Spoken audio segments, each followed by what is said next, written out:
Did you know that some utility companies are actively fighting against solar energy?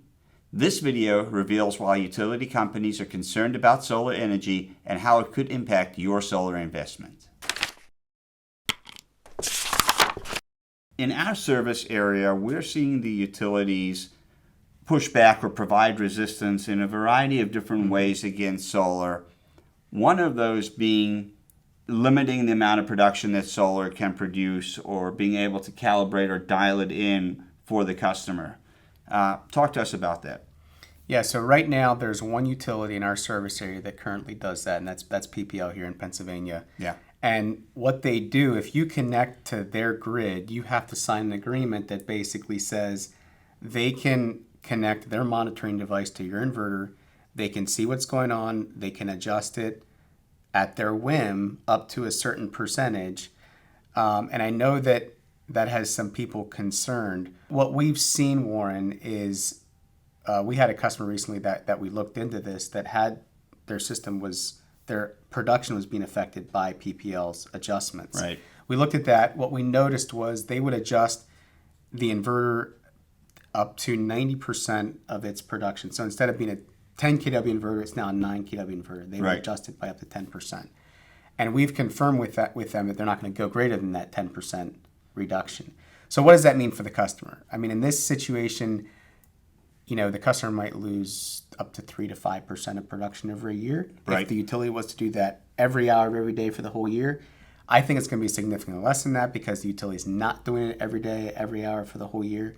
But that's what we're starting to see is utilities kind of, PPL kind of making adjustments to the output of the inverter. And explain to us, Larry, why the utilities are doing this. I know not everyone would agree with me. Yeah. I see this as a positive thing in the sense that PPL is saying, okay, if we're going to add all these DERs, all these solar projects, all these small generation facilities all over our grid, then we have to be able to control them to some degree because we have to match voltages. We have to make sure that supply isn't too great for demand and vice versa. We kind of have to adjust. And so rather than saying, okay, we're just not going to allow any more solar in that circuit, they're saying, no, we're actually going to allow more solar. We're just going to monitor and adjust your inverters as we need to. Warren, I think long term, what this is going to do for the solar industry is that solar is going to be considered an asset for grid services rather than just a liability on the grid. It's going to be considered an asset, but it's going to require utilities to actively manage it for us to get there. So I think this is good long term. That's my opinion. I agree with you, Larry. I think that it is better to slightly limit the production and allow more solar to manage the grid well versus what we're seeing on the Delmarva Peninsula where we have restricted areas or closed circuit areas where you can't install any solar at all, or maybe in the restricted areas you're capped to a certain size system.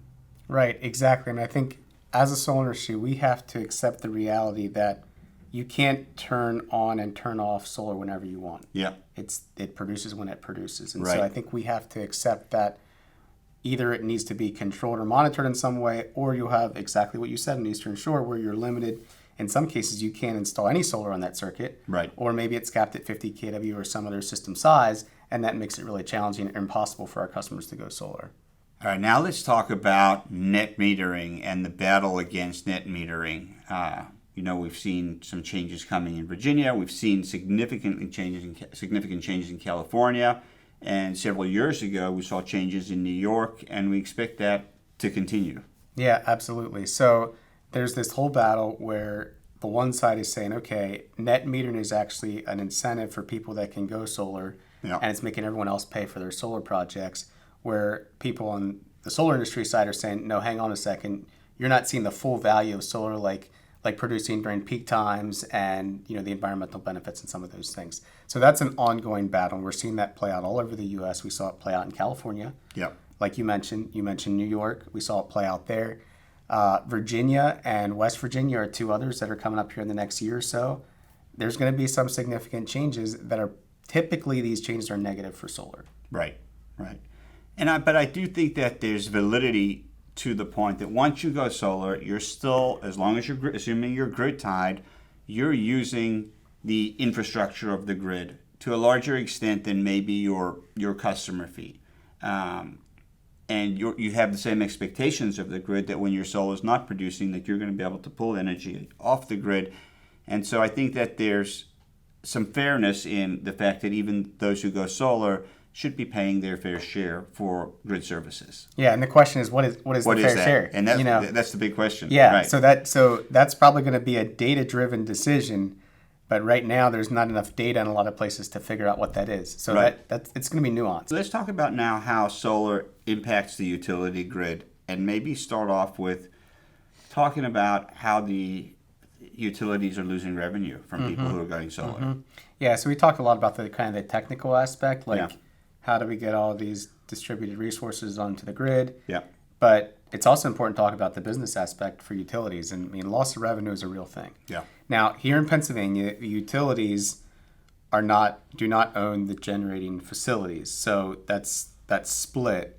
But that's not the case in every state. So we're definitely seeing situations where there's a loss of revenue because solar is generating power that the utilities are no longer generating. And what about cost sharing when it comes to net metering? I know we talked a little bit about this, but on my house I have solar, and I pay a customer charge of about $9 a month, and I think I get much more value than $9 a month for having solar, and that's all I pay to be able to be connected to the grid, have electricity on demand when my solar is not working. Somebody's covering some of my costs. Yeah, and what it really comes down to, Warren, is how far do your electrons have to travel before they're used? Yeah. Because if they're all used right in your cul-de-sac there, it's not that big of a deal. If they have to go really far, or maybe the utility has to ramp down production of another facility because you're producing, that's when it starts saying, okay, we're really kind of cost shifting here. So it's kind of like there's not enough data to know exactly what's going on, but that's the general idea when utilities talk about doing away with net metering. Yeah. And I think the point there that we just keep driving home is that if you have net metering available to you you're considering going solar, now is the time. It's going to be as good as it's going to get. Yep, absolutely. All right, so let's talk about grid management with the intermittent nature of solar. Yeah, we talked about that some briefly as well, but probably eventually, you're probably going to require or at least incentivize to have a battery. Yep. So that you can, use power when the sun's not shining, or when there's a cloud cover or whatever, you can use power from your battery. Is that the direction that California is moving in? It is, yeah. And the way they did that is, rather than saying you have to have a battery with your solar project, they just said you don't have to, but we're going to charge you way more for any usage right after the sun goes down or right when the sun started to go down.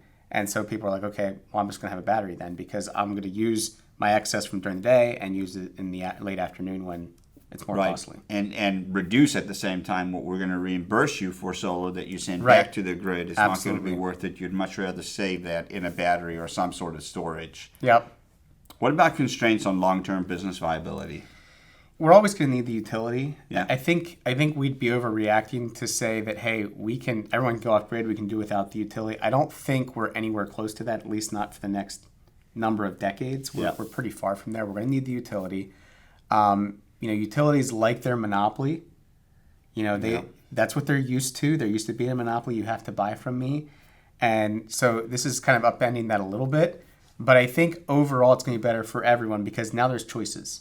And anytime people have choices and there's competition, good things tend to happen. Closed circuit areas, we talked about this briefly. It's a big deal on the eastern shore of Delmarva, where we have utility companies that have either completely restricted areas. So if you live in one of those areas, you cannot go solar, regardless of whether it's a small residential system or a large commercial. That area is closed until further notice, which could be years down the line. And then other areas that are restricted, and you can only put in a certain size solar system. So you may need a large one, but you're limited to a small system, and it may not be viable for you in that situation. Yeah, and I think that is also tied to the idea of an outdated grid. Yes. So the grid wasn't necessarily built for distributed generation. It was built for big power plants at one location, sending power all in one direction. So this is different. So we have to, at some point, we have to build a different grid that can handle this better. The intermittency, the power flowing both ways, the power coming from really all directions. How does that all work together? So I think that's what's going to happen eventually, is that there's going to have to be an updated grid. And I think we're moving in that direction Yeah. as an industry. We're seeing the two technologies kind of merge together, both from a cost perspective. We're trying to figure out what's equitable from a net metering perspective so that it makes sense for the person who installs solar, as well as the utility and other people on the grid, as well as from a technology perspective on how to manage the grid services so that it works so well for the utility companies. And I think we're starting to see better collaboration on both of those fronts, or at least the industry moving in that direction. Yeah, absolutely. And I think it's going to take good data to get there. And Warren, I really think that AI is going to help us do that. I think AI is going to help us understand the data and maybe do some predictive models and kind of help us get to a better spot with all of this. Yeah, that's exciting. Do you have any questions about the challenges we discussed or anything solar related? Drop them in the comments. We're here to help. With the challenges ahead, now's a great time to invest in solar, and we've got the tools to guide you every step of the way. Be sure to watch this next video, explore our Solar Learning Center, or request your custom quote using the links in the description below. And before you go, don't forget to subscribe, click that like button, and leave a comment to share your thoughts. Thanks for watching.